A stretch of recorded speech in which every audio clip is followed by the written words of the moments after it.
True to its name, Universal Studios has always been a leader when it comes to introducing audiences to strange new worlds and alien life forms.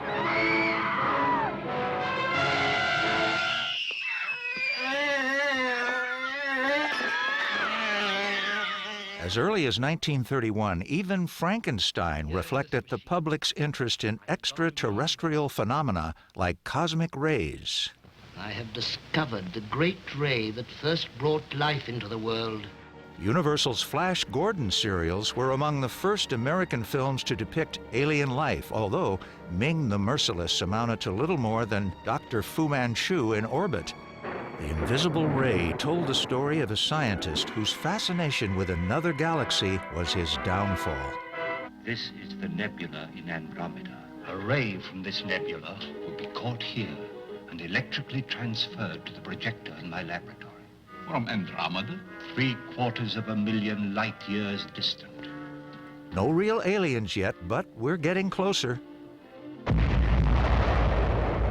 But it was not until the dawn of the atomic age that filmmakers began giving serious thought to the possibility of extraterrestrial life and its cinematic implications. Well, I think there were actually a number of things that came together in the 1950s. In 1945, you had the first use of atomic weapons and the first public knowledge that such weapons existed. And all of the wartime technology that came into play, some of it very promising, some of it rather dire in its implications, particularly the atomic bomb. For many people, the new technology of destruction was so incomprehensibly frightening that it may as well have come from outer space. They're gonna hit us! They're gonna hit us! There's a lot of things bothering people. They needed a lot of escapism, and I think these movies really provided that, plus used those very elements of the Red Scare and the atom bomb and everything else to make this work. These were like displaced films about the fears of the Cold War, the fear of outsiders. How different were they? Did they really want to destroy us? And that's really what It Came from Outer Space is about. I'm sorry. We did not want to use violence. Now there's no other way. The science fiction films echo the paranoia of the Cold War. We were beginning to find that there were communists who were sharing significant secrets and so forth. This paranoia was perfectly reasonable, and it infiltrated into the worlds of entertainment. In the post-war era, fears of invasion in popular culture seemed to center on one special image, a flying saucer. Well, the flying saucer scare actually started in like 1947. Is when people first started seeing these saucers floating around or whatever. And that just seemed to be a natural thing for Hollywood to jump right on in the 50s because people were seeing more of these things, more reports were being made. No proof of them, of course, and that was even better for the studios because they could come up with these kind of things and, hey, who could say they're wrong? As the world contemplated its technological future, science fiction became an important literary form. Ray Bradbury was among its most celebrated practitioners. He was and is a brilliantly poetic writer. It wasn't the science that powered his stories, it was the characters. So he was really quite a unique presence. Bradbury also had an enormous influence on science fiction films. When Universal decided to get on the science fiction bandwagon, they naturally consulted Ray Bradbury. But his understated, character-driven approach wasn't necessarily what Hollywood had in mind. The original script didn't have a monster in it at all. It was just sort of a psychological drama. I mean, you never actually got to see it. For It Came from Outer Space, both Bradbury and director Jack Arnold favored an alien that was never directly shown, although the audience would get a chance to see through the alien's point of view. In fact, that's exactly how the film was shot. It Came from Outer Space chronicles the dilemma of an amateur astronomer, John Putnam, who witnesses the apparent impact of a huge meteor in the Arizona desert. When he investigates the smoking crater, he discovers something completely unexpected. A huge, sphere-shaped craft, evidently of extraterrestrial origin. But our hero's only evidence is buried as the crater collapses. But I tell you, I saw a ship. You saw something that looked like a ship. You can't prove it, John. I can prove it if I can get you to help me dig it out of there. Meanwhile, Putnam becomes a laughingstock. The aliens are real, but they're not quite the invading presence that Cold War audiences might have expected. The aliens in It Came from Outer Space don't want to be here. They didn't come to meet us. They didn't come to tell us anything. They got here by accident. Their car broke down. We are repairing our ship to leave your world. We need your help. The creatures, the xenomorphs in It Came from Outer Space, didn't intentionally come to the Earth. They are not hostile. They're simply hideously ugly by human standards. We are not yet ready to meet in friendship. Why not? Because you would be horrified at the sight of us. It's one of the important images that I think emerges from It Came from Outer Space is the establishment of the scientist/hero through the person of Richard Carlson. Yeah, Richard Carlson became their staple good guy, I guess you'd call it, hero in a lot of these movies. You know, the creature that came from outer space. I mean, he just kind of showed up in these films all the time, but he was very good at it. Handsome, erudite, dark-haired, ruggedly good-looking, kind of outsider. See, this town doesn't understand you. Poking around out here in the desert, squinting up at the stars, and now you come up with this story. This town. The reason I came out here to the desert was to try and get away from that kind of thinking. And Carlson, of course, would reprise his scientist role in Creature from the Black Lagoon. And Universal would use similar actors, John Agar for Revenge of the Creature and Tarantula, both Jack Arnold movies, Rex Reason in This Island Earth. But really, It Came from Outer Space establishes that archetype. Bradbury's story, adapted by screenwriter Harry Essex, was a thoughtful distillation of themes already familiar to the readers of literary science fiction. Could you kill me too? So this is the end. The grand total of all our dreams. I came here to help you, not to kill. The idea of aliens taking over human beings had been in the literature of science fiction decades before that. Although there are probably earlier stories, John Campbell's Who Goes There deals with an alien that's capable of changing its appearance to look like anyone, which is also a theme that exists in It Came from Outer Space. Don't be afraid. Here you had creatures who could look like human beings, and that would later influence Don Siegel's Invasion of the Body Snatchers, the 1955 film. But the aliens in It Came from Outer Space were far more considerate than your average pod people. It is within our power to transform ourselves to look like you. It Came from Outer Space is different from other 50s science fiction films in that it does not go to one extreme or the other extreme. So you get that paranoia, that sense that that my neighbor may look like my neighbor, but he isn't the same person anymore. That sense of paranoia is very much in this film, but it doesn't pervade it. Incidentally, George is played by Russell Johnson, more recently known for his role as the professor on TV's Gilligan's Island. There are these curious tip-offs that we're not looking at the real character, the real human characters, we're looking at their surrogates, with George, the telephone lineman, looking directly into the sun without even flinching. Yes, the sun. Beautiful. Unusual for Hollywood, the finished film maintained much of Ray Bradbury's literate and evocative dialogue. It's alive. And yet it looks so dead out there. Oh, no, it's alive and waiting for you. Ready to kill you if you go too far. The sun will get you, or the cold at night. 1,000 ways the desert can kill. A lot of the poetic language of It Came from Outer Space is clearly Bradbury's. Think of that great scene where Joe Sawyer is up at the top of the telephone pole and he's waxing poetic about the sounds of the desert and the lakes that aren't there and so forth. All that sand out there with the rivers and lakes that aren't real at all.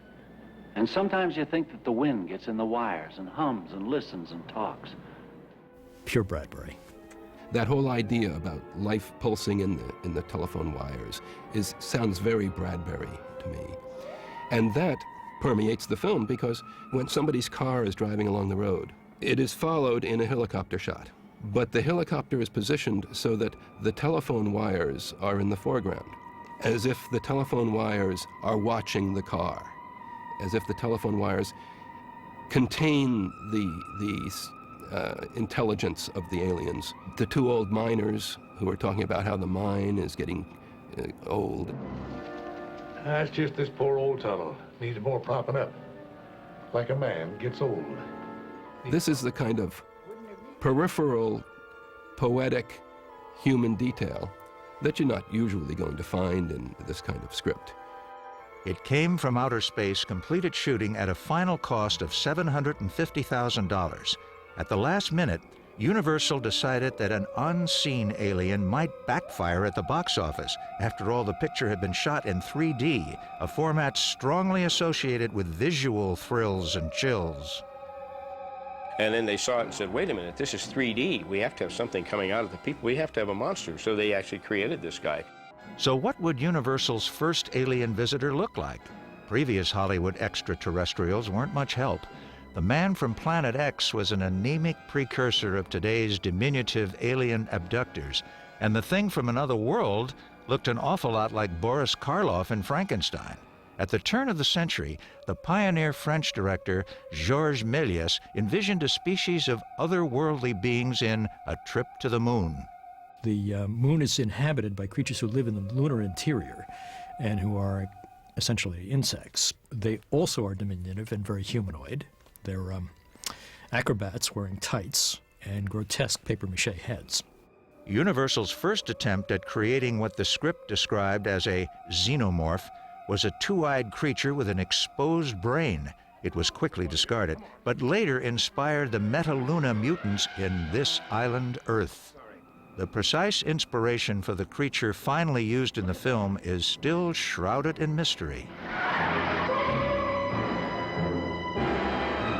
Well, we're not sure how it was fabricated in those days because there really are no photos or even paperwork on this thing because I think it was sort of an afterthought. Well, it is a large cranium alien with a single eye, with a kind of diaphanous mane of hair. But this is like, you know, polyethylene bags and stuff, and I'm sure they used very much the same thing. I know they used a lot of angel hair. I know that stuff they used to use on Christmas trees and things like that. And they used glitter. They had glitter thrown into it because there's scenes where you see it, the glitter stuff on the floor and all that. They did a lot of glitter things. And of course, in It Came from Outer Space, he or it or she, whatever, is seen in a veil of vapor, some of which is extruded through the forehead, which I think was kind of a nice touch. And it was very low-key lit. It was in a tunnel, in a mine shaft and stuff, so you never saw it. You're seeing it more here than you ever see it in the film. It's the first science fiction film to show alien perspective. We look through the lens of the Cyclops, through this gelatinous spherical mass, at the environment of the planet Earth. It's the first of the desert science fiction films. There would be later films like Jack Arnold's Tarantula, films of that ilk, which use the environment, terrestrial environments, as if they were the bleak landscapes of other worlds. It Came from Outer Space was also Universal's first experiment in stereoscopic cinema. In 1953, the industry standard for 3D photography was a process called natural vision.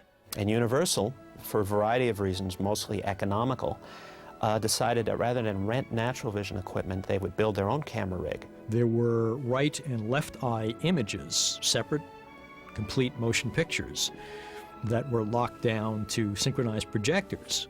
It Came from Outer Space has got to be one of the top 3 or 4 3D movies of all time. The photography, the story, the performances, the music, everything works together to make it a great film, even flat. I saw this movie at the Pantages Theater in Hollywood. They were set up for the 2-projection 3D at the time, which is still the best 3D. And I remember seeing this film, and it opens up incredible, because the first thing you see is this spaceship crashing right into you.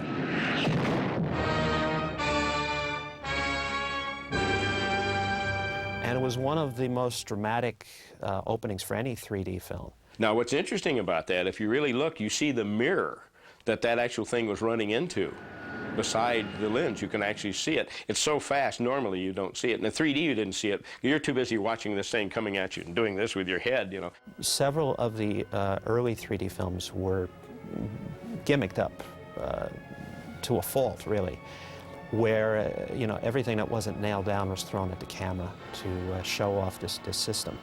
And it might have been good for a shock effect here and there, but it was really kind of overkill. Jack Arnold really understood how 3D could be utilized to tell a story. And then, of course, he had a brilliant idea to use a telescope and kind of swing it out into the audience. It was done very subtly, but it was very effective.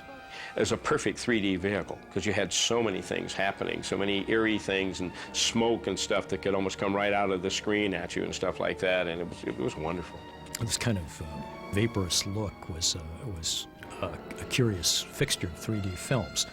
I think a lot of that had to do with the fact that only about 30% of the light projected by the camera actually reached the viewer's eye because of the double polarization process. There's polarization at the projector and polarization through the lenses of the glasses that the viewer wore. And that kind of dark, ominous atmosphere was perfect, ideal for science fiction films.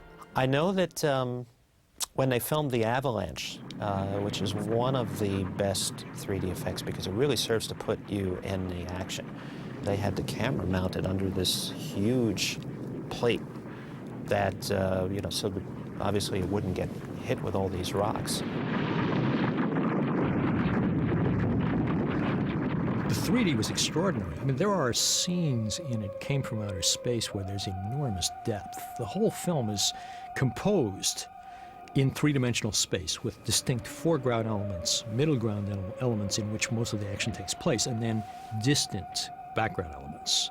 I've got to see you as you really are. Come out or I can't take the responsibility of protecting you. Very well, then. You asked to see this. The depth of that mine shaft is virtually meaningless in a two-dimensional image, but in a three-dimensional image, it's extraordinary. Here you're looking at this deep, cavernous space, and this creature in the middle ground emerging out of darkness. So that depth is something of which you're being constantly reminded by the cinematographer, by the placement of objects within the frame, and the movement of objects in the frame. Now, this actually has arms, which you can't see when you see the movie flat at all. You can't tell that. But in the 3D version, these arms actually come out at you, and you can actually see them that way. But the interesting thing about this is you see he only has one eye, so he can't see 3D, even though it's a 3D movie. This guy can never see his own movie. For modern filmgoers, it's hard to describe what it was like back in the 1950s to actually watch a 3D movie. There are subtle things in It Came From Outer Space that are completely lost in translation in a two-dimensional image. About midway through the film, it's that scene where the sheriff is talking about 92 degrees. 92 degrees is when people really, more homicides are committed at 92 degrees than at any other temperature. His gun belt is hanging on a coat rack, which is in the foreground. And he just casually reaches over and pulls the gun out of the coat rack. Well, when you see the movie flat, it makes no impact whatsoever. When you see it in 3D, it's startling to see this hand come out and reach this gun. One of the legends about production of It Came From Outer Space is the studio had all of the employees working on the production sign a oath of secrecy that they wouldn't divulge any of what were supposed to be the shock elements of the story. There was an interview that Richard Carlson was doing at the time to promote the film, and during a break in taping, they asked him why was there so much secrecy around this production, and he said the truth was they were trying to beat House of Wax as the first major 3D film to play theaters. The film was one of the first to utilize the kind of ethereal, electronically tinged musical score that would become synonymous with science fiction. I think Universal sci-fi scores were tremendously innovative, and a lot of their scores were fabulous, the westerns, the adventures, but the science fiction films stand out. There's a innovation to them. It Came From Outer Space employed an evocative composite score, including the work of Herman Stein, Henry Mancini, and Irving Gertz. It Came From Outer Space was just an eye-opener and a wonderful challenge, and I loved every bit of it.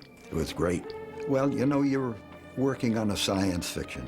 It's, when I say it's modern, contemporary, it's out of space, it gives the composer a lot of elbow room to write freely and unconfined. The opening scene was scored by Herman Stein. The music is very traditional and Americana, and there's a homey feel to it. So we don't really know the story that's ahead of us, but we're led to believe it's going to be just a nice, happy little home story where these people are going about their business. But as soon as the meteor comes, all of a sudden the music changes. There's a lot of uncertainty in the music. Ellen and John are sitting in the car and they see George and Frank, who have now been zombified, come into town, and it starts with a pluck on the harp. And it's not quite the harp pluck you would expect, and it's kind of just this pluck of alarm. And the music is very understated in there, but there's something very odd about it. And there's the scene where John confronts them in the alley, and there's this repetitive motif, da da da da da da da da, that goes on under the dialogue, and it's not the kind of music the composers would usually write. This is a repeated phrase that goes on, and it helps to accent the fact that they are kind of talking in a zombified way. We don't want to hurt you, you least of all. We don't want to hurt anyone. The score made effective use of an unusual but immediately recognizable instrument, the theremin.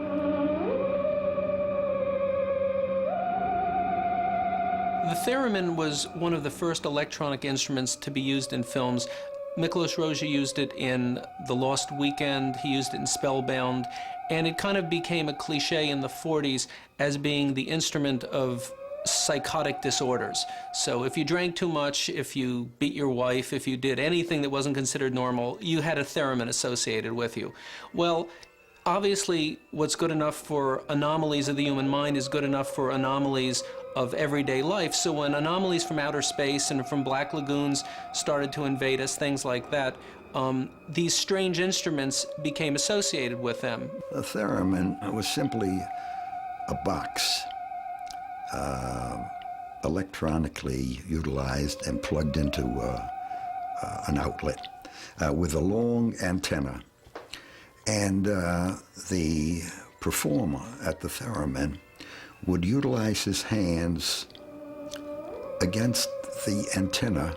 Imagine one bar here, a rod this way and a rod that way, and you kind of move your hands like that, and you create a vibrato, of a ba-ba-ba-ba, sound like that by moving it, which gives it kind of this velvety tone that it has. It's there a lot to show the point of view of the aliens. It's also used to show the attacking sequences when they are about to glob the people, which is what is written on the music scores. Cues like killing Glob Ellen, Globs give instructions. If you ever wanted to know what it's called when that amorphous thing surrounds them, they are being globbed.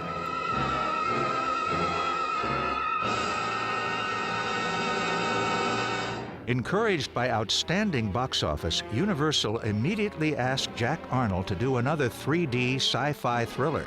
This time, there was no question that the monster would be shown.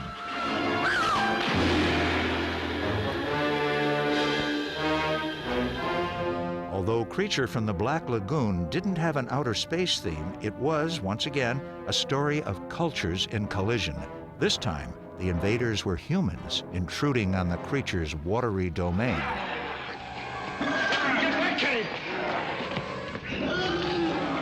Jack Arnold's films were often enriched by a subtle overlay of social consciousness.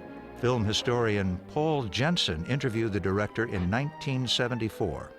He came of age in the 1930s, the period of the Great Depression, and came of age in New York in the theater world where there was a tendency to be more socially aware.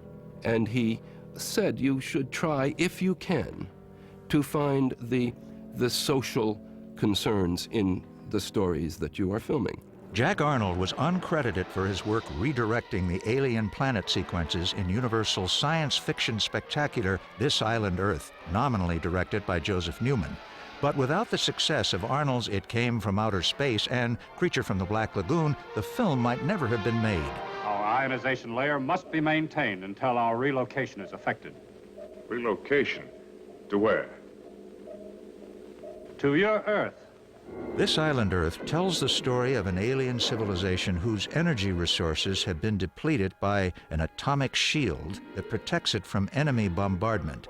Sounds a little like our own nuclear arms race, doesn't it? What you're observing may well be the beginning of the end for our world. The Zircon meteors are beginning to get through our ionized layer. As you can well imagine, such a screen requires the output of great amounts of atomic energy. And you're running out. That's why you were sent to Earth. Emissaries from the planet Metaluna recruit a pair of Earth scientists, played by Rex Reason and Faith Domergue, to find a solution for their predicament. Well, perhaps recruit is too polite a word. This is probably the first example of an alien abduction ever put on film. To withstand the rigors of the voyage to Metaluna, the scientists must have their molecular structure completely reconfigured. You okay? And you? Feel like a new toothbrush. Metaluna also has a slave class of insect-like mutants, as thoroughly explained in Jeff Morrow's breathless exposition. I'd hoped to prepare you somewhat beforehand. This is a mutant. We've been breeding them here for ages to do menial work. Well, actually, they're similar to some of the insect life on your own planet. Larger, of course, with a higher degree of intelligence. This one has been given orders to guard this corridor as long as we're here. Unfortunately, the mutants stage a revolt at a most inopportune moment. Although the scientists are spared, the masters of Metaluna have met their match.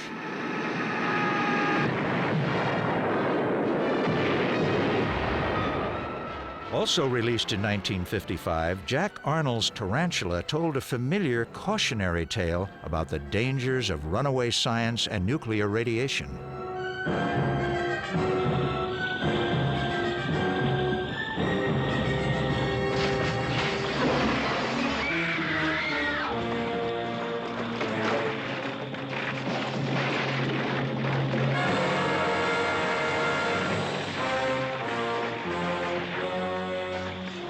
As a contract director, Jack Arnold helmed many other films for Universal, not all of them science fiction, but 50s sci-fi remains his enduring legacy. In Monster on the Campus, a scientist's personality is transformed not by an alien invader, but rather by the monstrous encroachment of the evolutionary past.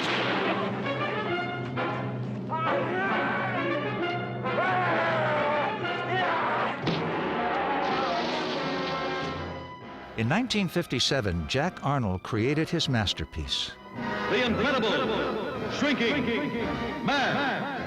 Based on a classic science fiction novel by Richard Matheson, The Incredible Shrinking Man dramatized the almost surreal dilemma of a man contaminated by a radioactive cloud. In the usual 50s formula, radiation induced gigantic growth, but here, exactly the opposite happens. As the shrinking man diminishes in size, a certain strain is placed on his marriage. Scott, don't. But it is. See how funny I am? The child that looks like a man. Go on, laugh, Louise. Be like everyone else. It's all right. Well, why can't you look at me? Look at me! Although the real atomic mutation is the shrinking man himself, it is the everyday world that becomes distorted and threatening.